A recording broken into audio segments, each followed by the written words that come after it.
할렐루야. 우리 함께 고백하시겠습니다. 예수는 그리스도십니다. 또 고백하시겠습니다. 우리는 성령이 임하신 아름다운 공동체입니다. 아멘. 이번 한 주 동안 성령께서 임하셔서 우리 모든 성도님들께 아름다운 성령의 열매가 맺어지고 성령께서 다스리시고 운행하시는 아름다운 공동체 이루어지기를 간절히 소원합니다. 성령은 사람이 할 수 없는 놀라운 그런 아름다운 일들을 이루십니다. 우상 숭배하던 자들이 그런 가문이 하나님을 예배하는 가문으로 바꾸기도 하시고요. 또 도저히 함께할 수 없는 그러한 사람들이 사랑과 사명의 공동체를 이루게도 하십니다. 오늘날 우리에게도 그리고 앞으로 우리 후대에게도 이 축복이 전수되기를 원합니다.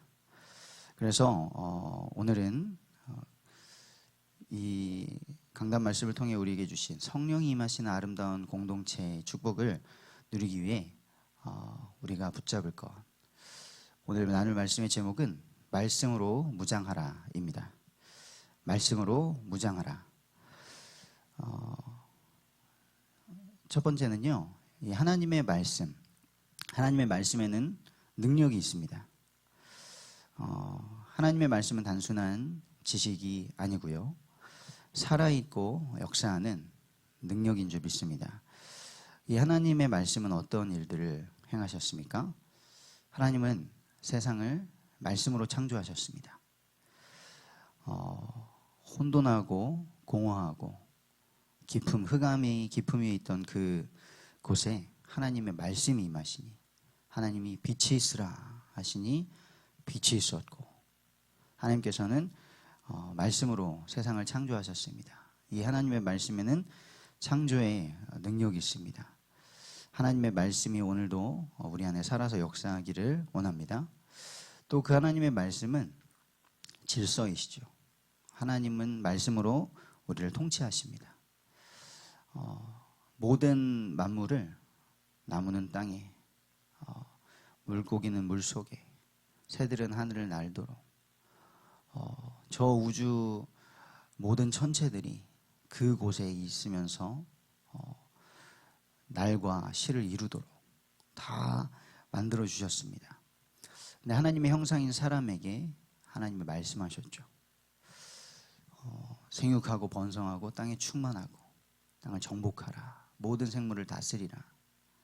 그리고 저 동산 중앙에 있는 나무의 열매는 먹지 마라.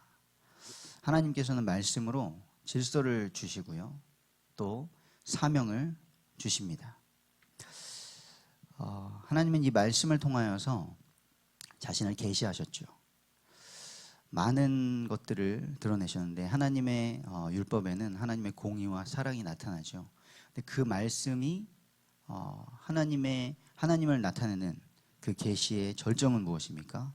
바로 예수 그리스도이신 줄 믿습니다.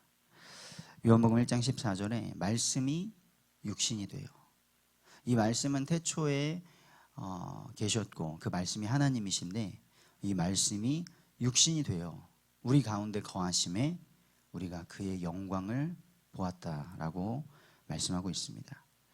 예수 그리스도가 바로 하나님의 말씀 그 자체인 것이죠. 하나님이 우리에게 참 하나님이심을, 우리를 하나님의 형상으로 만드시고 우리를 포기하지 않으시고 사랑하시는 그 하나님의 심을 나타내는 가장 분명한 것이 예수 그리스도이신 줄 믿습니다. 그리고 우리는 이 예수 그리스도에 대해 알고 믿게 되는 것이, 구원받게 되는 것이 말씀이라고 하시고 계십니다. 로마서 10장 17절에 믿음은 들음에서 나며 들음은 그리스도의 말씀으로 말미암았느니라. 이 말씀을 들어야 알고 믿고 부르짖을 텐데 그 말씀을 가지고 가는 사람이 없다라고 하셨죠. 저와 우리 모든 성도님들이 이 말씀을 어디선가 듣게 되어서 성령께서 역사하셔서 믿음의 사람들이 되었는데요. 하나님의 백성들이 되었는데 우리를 통하여 또 이 구원을 이루는 말씀이 계속해서 전파되기를 원합니다. 이 말씀은 구원받은 성도들의 양식이죠. 그리고 우리가 싸워서 승리할 수 있는 무기입니다. 예수님께서 육신을 입고 이 땅에 오셨을 때 성령의 인도에 따라서 마귀에게 시험을 당하시죠. 그때 40일 금식하고 계셨을 때 육신이 연약해졌는데 마귀가 바로 시험하죠. 이 돌을 떡이 되게 하라. 배고프잖아. 육신이 있는데 육신이 채워져야지. 근데 예수님 말씀하시죠. 사람이 떡으로만 살 것이 아니요 하나님의 입으로 나오는 모든 말씀으로 살 것이니라. 그 말씀으로 산다고 하시면서 말씀으로 마귀를 물리치셨습니다. 올해에 우리에게 주신 방향 에베소 6장 17절에 이 말씀은 성령의 검이다. 성령의 검, 곧 하나님의 말씀을 가지라 하셨습니다. 오늘도 하나님의 말씀을 충만하게 우리의 영혼에 채우고요. 그 말씀으로 무장하여서 마귀의 모든 미혹, 우리의 죄성, 세상의 모든 풍조들 이겨낼 수 있기를 간절히 소원합니다. 그래서 두 번째로 이 말씀으로 살아있는 하나님의 말씀, 능력 있는 하나님의 말씀으로 우리가 무장해야 합니다. 오늘 사도행전 2장 42절에 처음 세워진 초대교회는 말씀에 붙잡힌 공동체였죠. 이렇게 말씀하십니다. 이 공동체는 사도의 가르침을 받았다. 그 사도들은 하나님께서 예수 그리스도의 그 죽으심과 부활의 증인들을 부르신 자들이었죠. 그래서 이들은 예수 그리스도를 설명할 때에 이 예수가 바로 그리스도다라는 걸 설명할 때 구약의 성경과 구약의 예언을 다 가지고 그리스도를 설명했습니다. 그리고 그들이 만난 예수 그리스도, 이 앞으로 예수님께서 명하신 것들을 가르쳤을 때에 그것이 신약 성경이 되었죠. 그래서 우리는 신구약 성경을 읽으면서 예수 그리스도의 구속사적인 이 관점으로 배울 수 있어야겠습니다. 그렇게 성경을 가르쳐 주시는 우리 교회와 담임 목사님께 너무나 감사드리죠. 우리에게 계속해서 그런 영적 지도자와의 만남이 있기를 간절히 소원합니다. 그리고 사도들은 그들이 성경을 통하여서 예언되어지고 그들이 만난 그리스도에 대해서 그리스도의 복음을 가르쳤는데요. 예수님이 어떻게 탄생하셨는지, 성령으로 인하여서 말씀을 따라 처녀의 몸에서 나셔서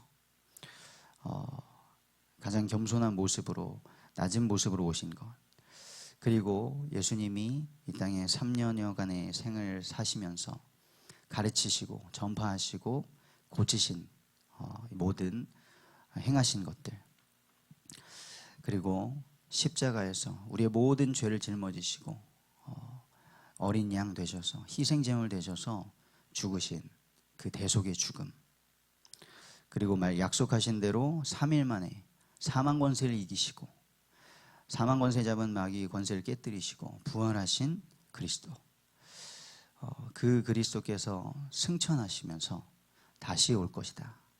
재림을 약속하신 것, 이 그리스도의 복음을 사도들은 가르쳐 주었습니다. 그리고 예수님께서 약속하신 몇 날이 못 되어 너희가 성령으로 세례를 받으리라 했던 그 성령의 역사, 마가의 다락방에 임하였던 바람과 같은 불같은 성령의 역사를 말하고요. 그렇게 세워진 교회가 어떻게 해야 하는가, 무엇을 해야 하는가, 교회는 무엇인가, 이 교회의 정체성과 사명을 계속해서 가르쳐 준 것이죠. 이 말씀을 가르침을 받은 우리는 초대교회에 서로 교제했다고 합니다. 어떤 교제를 나누었을까요? 우리의 교제가 하나님의 말씀과 또 기도로 교제하는 그런 공동체 되기를 원합니다. 이 말씀은 개인에게 임하여서 개인에게 어떤 만족과 깨달음을 주는 그 개인적인 유익에 그치지 않습니다. 우리는 이 말씀을 통하여서 서로 교제하고, 우리가 사도신경을 고백할 때도 계속해서 말하죠. 성령을 믿고 성도가 서로 교통하는 것을 믿는다라고 우리는 고백하고 있습니다. 그것이 사도들을 통하여서 전승되어진 교회의 모습이죠. 그래서 우리는 서로 깊이 교제하며 사정을 알고 세우는 일에, 그리스도의 몸된 우리 지체들을 세우는 일에 쓰임 받아야 합니다. 그리고 초대교회는 떡을 떼었다고 말씀합니다. 떡을 떼는 것은, 식탁의 교제는 정말 친밀함을 나타내죠. 그런데 그 떡을 떼는 것은 예수님께서 또 새롭게 주셨던, 우리에게 제정하신 성찬 예식, 우리가 예수 그리스도의 죽으심을 예수님 다시 오실 때까지 기념하는 중요한 예식입니다. 우리의 믿음을 확인하고 우리가 그리스도의 한 몸을 이루는 지체라는 것을 기억하는 것이죠. 식구라는 말이 있죠. 식구는 한 끼 이상은 함께 밥을 먹는 사람입니다. 우리가 예수 그리스도로 하나 된 영적인 식구가 되기를 원합니다. 그리고 이 초대교회는 기도에 힘썼다라고 하죠. 우리가 무엇을 기도해야겠습니까? 기도는 모든 종교마다 다 있습니다. 하나님의 약속의 말씀을 따라서 하나님의 뜻을 이루는 기도에 힘쓰기를 원합니다. 그때에 성령께서 우리를 인도하실 것이고요. 성령께서 임재하셔서 우리를 사용하시며 하나님의 나라를 이루는 응답이 우리에게 임하실 것입니다.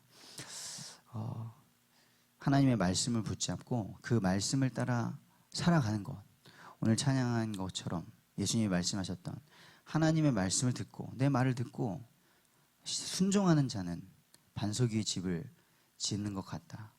우리가 항상 하나님의 말씀을 따라 살기를 원하지만 이겨내야 할 것들이 많이 있습니다. 그것을 이루기 위해서는 성령의 도우심이 반드시 필요합니다.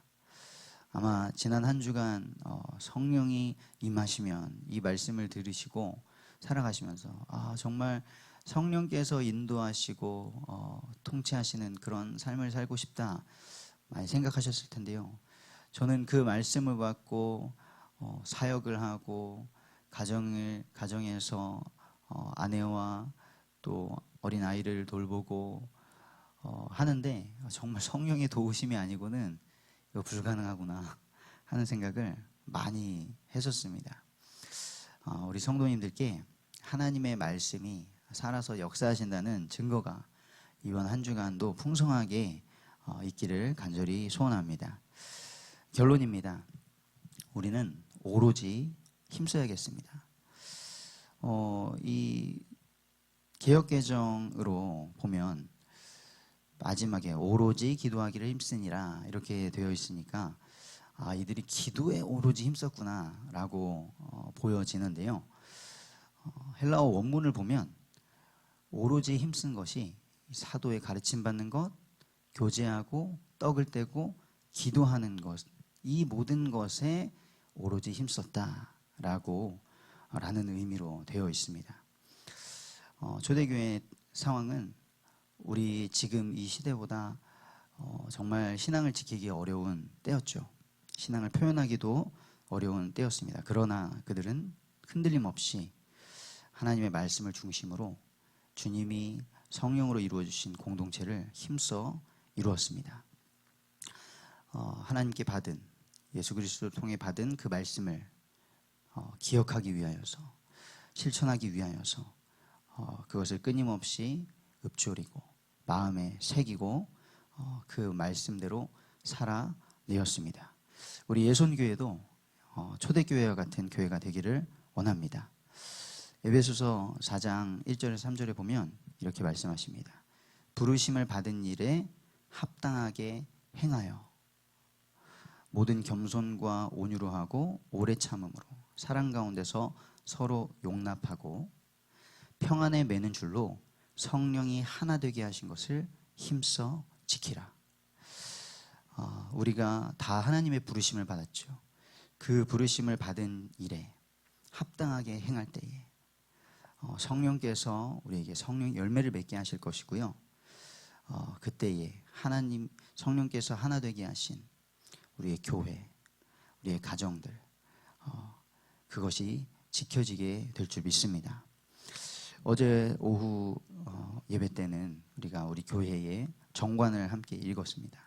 우리 교회가 어떤 규칙과 또 방향을 가지고 있는가 하는 것을 점검해 보았는데요. 우리 목사님과 또 우리 모든 중직자분들과 또 모든 성도님들이 하나님의 부르심에 합당하게 행할 수 있도록 우리가 말씀으로 무장되기를 기도합니다. 오늘도 약속의 말씀을 붙잡고 성령께서 인도하시는 그 길을 담대하게 걸어 나가시기를 주님의 이름으로 축복합니다.